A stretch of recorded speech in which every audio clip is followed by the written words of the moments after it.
നിങ്ങൾ ഒരു കൂട്ടം ആളുകൾ കാര്യമില്ലാതെ വിമർശിക്കുമ്പോഴും ഭീഷണിപ്പെടുത്തുമ്പോഴും വേടൻ എന്ന കലാകാരൻ വളരുകയാണ്. ഇപ്പോൾ വേടനെ തേടി എത്തിയിരിക്കുന്നത് പ്രിയദർശിനി പബ്ലിക് ലൈബ്രറിയുടെ പ്രഥമ പ്രിയദർശിനി പുരസ്കാരമാണ്.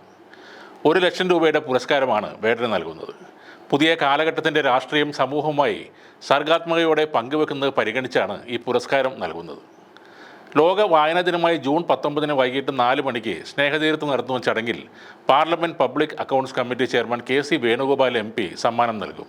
ഇനിയിപ്പോൾ ഈ അവാർഡിനെ പുച്ഛിക്കാനും പരിഹസിക്കാനും വില കുറച്ച് കാണിക്കാനും ആളുകളുണ്ടാകും. പ്രശസ്തരായ ആളുകൾക്ക് അമ്പലപ്പള്ളി മമ്മക്കോയ അവാർഡ്, തെക്കേടത്തമ്മ പുരസ്കാരം എന്നിവയാണ് കിട്ടുന്നതെങ്കിൽ ചെറിയൊരു കലാകാരനായ വേടന് കിട്ടുന്ന ഈ പ്രിയദർശിനി അവാർഡ് മഹത്തായ ഒന്ന് തന്നെയാണ്.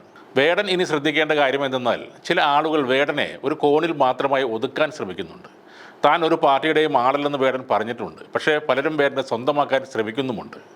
കേൾക്കാൻ ആളുകളുള്ളപ്പോൾ അവർക്ക് വേണ്ടി പാടുക എന്നത് മാത്രമാണ് വേടൻ ഇപ്പോൾ ചെയ്യേണ്ടത്. മനസ്സിനുള്ള നിങ്ങളുടെ തീ പാട്ടിലൂടെ പകർന്നു കൊടുക്കുക. അത് ചിലരുടെ ഉള്ളിൽ ആളിപ്പടരും. ഈ സമൂഹത്തിൽ മാറ്റങ്ങൾ വരുത്താനും അത് സഹായകമാകും. ഇതേ തീ ഇഷ്ടമല്ലാത്തവരുമുണ്ട്. അവർക്ക് ഈ പാട്ടിലൂടെ പൊള്ളലാണ് അനുഭവപ്പെടുന്നത്. അവർ പൊള്ളിപ്പിടയുന്നത് സ്വാഭാവികം മാത്രമാണ്. തുണി അഴിച്ചാടുന്നവൻ എന്ന് ശശികല പറയുമ്പോഴും ഒരു പൊതുപരിപാടിയിലും വേടൻ തുണി അഴിച്ച് തുള്ളുന്നത് ആരും കണ്ടിട്ടില്ല.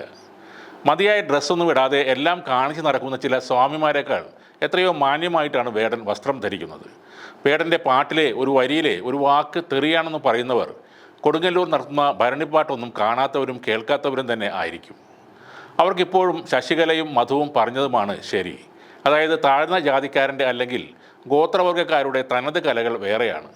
അവർ നാടൻ പാട്ടുകൾ പാടട്ടെ, മുടിയാട്ടം നടത്തട്ടെ, ഇങ്ങനെ പബ്ലിക്കായി പലതും വിളിച്ചു പറയരുത്.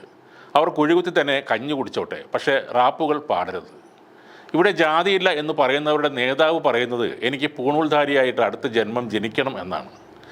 കർണാടകയിൽ സവർണർ കഴിച്ച ഭക്ഷണ വേസ്റ്റിന് മുകളിൽ അവർണർ കിടന്ന് ഉരുളുകയാണ്. ജാതി ഇവിടെ ഇല്ല എന്ന് ഉറക്കെ സ്വയം ഒന്ന് ചോദിച്ചു നോക്കുക.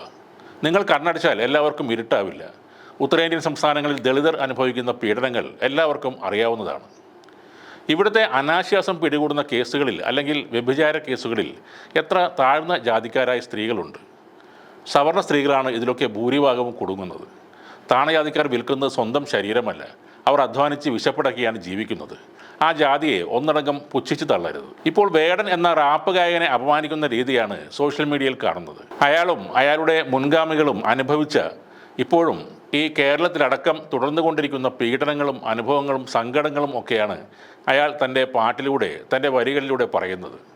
അന്ന് അവരെ ദ്രോഹിച്ച തമ്പുരാക്കന്മാരുടെ കാര്യവും വേടൻ പാടുന്നുണ്ട്. അത് ഈ സമൂഹം ഏറ്റെടുക്കുകയും ചെയ്യും.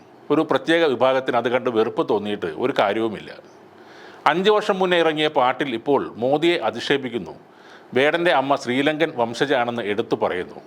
ഇതൊക്കെ എന്തിനു വേണ്ടിയാണെന്ന് മനസ്സിലാക്കാൻ ഇന്നത്തെ യുവാക്കൾക്ക് കഴിയും. നിങ്ങളുടെ ഈ അധിക്ഷേപങ്ങൾക്കും കല്ലുവച്ച നുണകൾക്കും ഇനി അധികം ആയുസ്സുണ്ടാകില്ല. സമത്വം, സ്വാതന്ത്ര്യം, സാഹോദര്യം, നീതി എന്നിവയിൽ അധിഷ്ഠിതമായ ലോകത്തിലെ ഏറ്റവും ബൃഹത്തായ ഭരണഘടന ഡോക്ടർ ബാബാ സാഹിബ് അംബേദ്കർ ഉണ്ടാക്കിയതാണ്. അതിനെ മറികടക്കാൻ ഇനിയൊരു മനുസ്മൃതിക്കും കഴിയില്ല. മാളികപ്പുറം സിനിമയിൽ അഭിനയിച്ച ഉണ്ണി മുകുന്ദൻ നിങ്ങൾക്ക് ദൈവമായിരിക്കാം. അടുത്ത ജന്മത്തിലെങ്കിലും ബ്രാഹ്മണനായി ജനിക്കാൻ കൊതിക്കുന്നവൻ നിങ്ങൾക്ക് നേതാവായിരിക്കാം.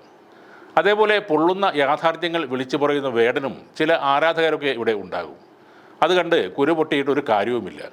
അയാളുടെ പാട്ടിൻ്റെ വരികളിലെ ചൂട് പോലും താങ്ങാൻ കെൽപ്പില്ലാത്ത കൂട്ടരാണ് അവരൊക്കെ.